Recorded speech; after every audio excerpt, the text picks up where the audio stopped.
Y Southwest anuncia simang aqui pa dia promedio Abril 2025 lo cancela el vuelo ng semanal for the Atlanta pa Aruba.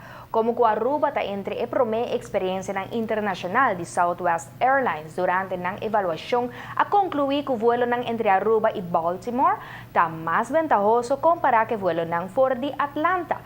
Consequentemente, Southwest anuncia cancelación de vuelo ng for the Atlanta pero na mesmo momento aumento de vuelo for the Baltimore. E dos höpnang ko queda hope importante pa Aruba ta Baltimore e Orlando. Una que Southwest oferece cliente ng vuelo ng kuta conecta com mais de 30 cidades na América. For de Abril 2005 para adelante, Aruba lo conoce un averaje de 64 vuelos de Southwest para Luna.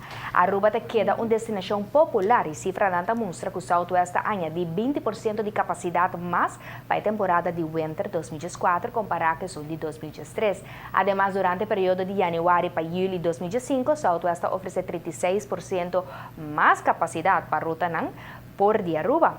Well, aquí está resultado, está resultado en 108 vuelos adicionales. En otra palabra, 31% más comparado con januario para julio 2004. Seguro informe positivo para nuestra industria turística.